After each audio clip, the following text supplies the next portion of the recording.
काय करताय? अगे काय नाही, हिशोब बघतोय. अहो ते बघूयात नंतर, पण अगोदर तुम्ही जितू भाऊजीं संकट बोलून तर बघा की.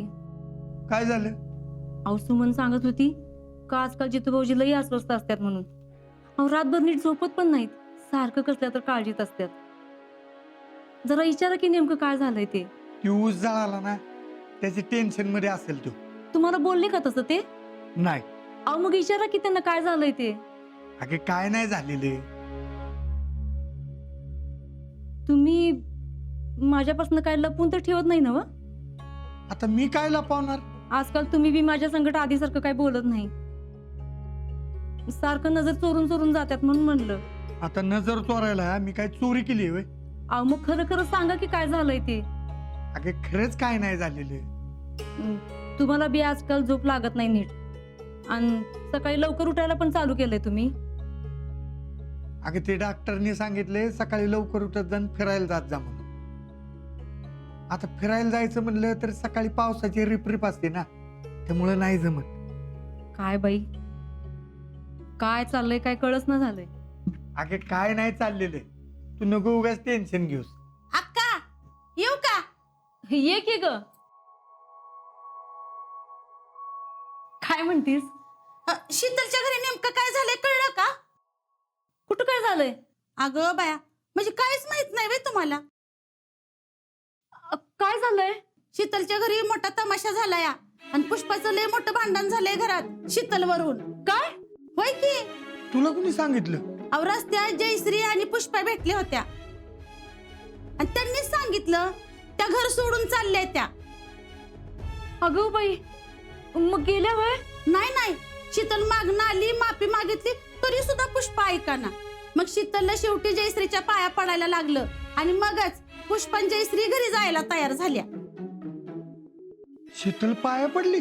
हो, अख्ख्या गावासमोर, देवळासमोरच झालं की हे सगळं. तुम्हाला कसं नाही कळलं?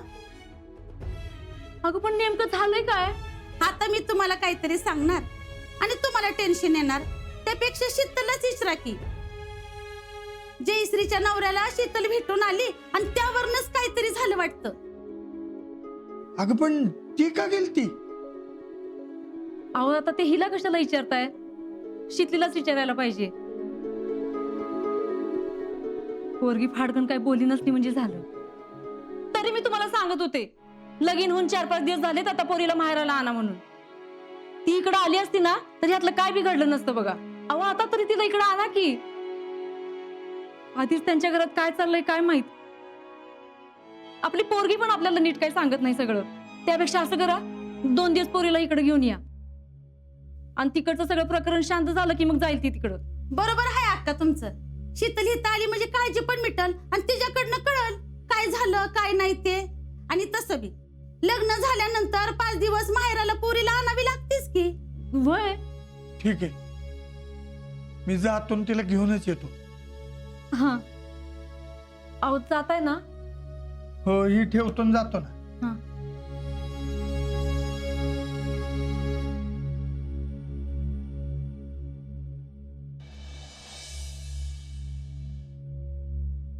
जयडे, काय वाटेल ते बोलतीस वय? अगं ती उलट बोलत नाही म्हणून काय बोलतीस?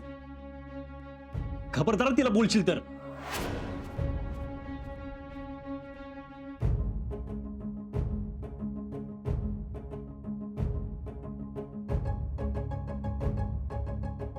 काय ग जयडे, कसला विचार करतीस?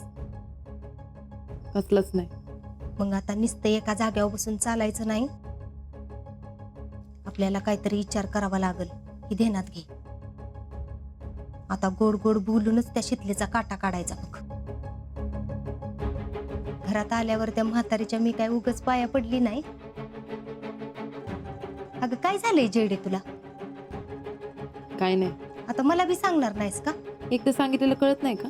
म्हणजे माझ्यावर चिडलीस तर? तुझ्यावर कशाला चिडू? मग कुणावर चिडलीस? कुणावरच नाही. मग अशी कानाखाली मारली म्हणून चिडलीस का?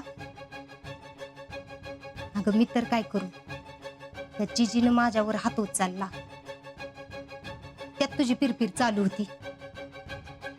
खरं तर त्या शीतलीच्याच कानाखाली वाजवायची होती मला, पण तुझ्यावर राग निघला. जिच्यामुळं माझ्या लेकीवर मला हात उचलायला लागलाय ना, त्या शितलेला लय महागात पडणार आहे हे प्रकरण. ज्या घरासाठी मी राबले, जे घर मी उभं केलं आणि जे घर माझ्या नावावर आहे, त्याच घरातनं बाहेर जाण्याची वेळ तिनं माझ्यावर आणली. तरी बी तुला तिचाच पुळका आहे की, पुळका बिळका काय नाही. म्हणून तिचं लाड करत होतीस. अगं, घरातली सगळी तिच्याकडनं आहेत आणि आता त्यांचा विरोध घेतला ना तर सगळं अवघड जाईल. तेच म्हणलं, ही का तिला एवढी चिटकती, सॉरी काय म्हणती. हा, असं असतं तर सगळ्या गावाच्या समोर तिला तुझ्या पाया पडायला लावलं नसतं. आणि ही तर आता सुरुवात आहे. त्या शितलीला नाही तिची लायकी दाखवली ना तर नावाची पुष्पा भोईटे फेडरेशन अध्यक्ष नाही. पण मम्मी, आजवर घरात कोणी बोललं नव्हतं तसं अजिंक्य बोलले. ज्या क्षणी त्यांनी तुझं मन मोडलंय ना त्या क्षणी ती माझ्या मनातनं उतरल्यात. अजिंक्यांनी मला बोलून लई मोठी चूक केली, आणि ते पण त्या शितलीसाठी. याचे परिणाम तर त्यांना भोगावेच लागतील. जे काय घडलंय ना त्याची परतफेड तर शितलेलाच करावी लागणार आहे. आता तिला या घरात सुखासुखी जगून द्यायची नाही. ते तर तिला तसं बी मी जगू देणार नाही.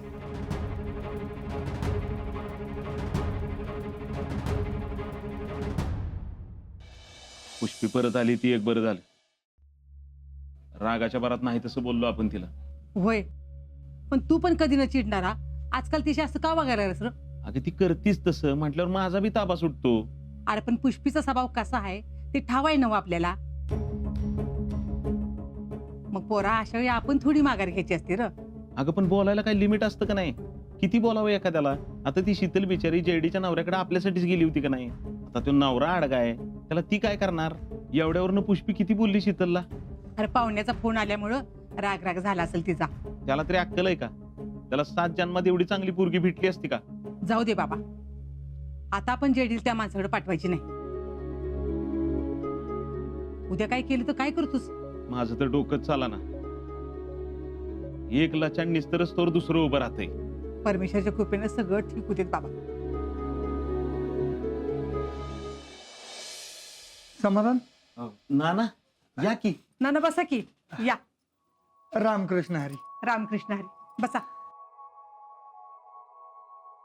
नाना, पायाला काय झाले हो? अवती रानात सेड लागला.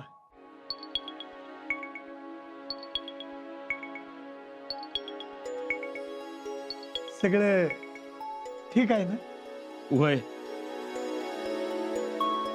आजा, पाणी आणजा की. हा, नको नको. मी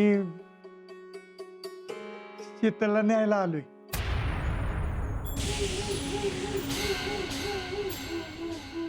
नाना, हे बघा, गावातून तुम्हाला काहीतरी चुकीचं कळलं असेल, पण आता सगळं व्यवस्थित आहे. होय, थोडे गैरसमज झाले होते, त्याच्यातून वादावादी पण झाली, पण आता काय बी गैरसमज नाहीत बघा. होय, आलंय ते माझ्या कानावर. पण असं काय घडलं म्हणून मी तिला न्यायला नाही आलेलो. मग जे लग्नानंतर 5 दिवसांनी लेकीला माहेर न्यायचं असतं ना, तसं न्यायला आलोय.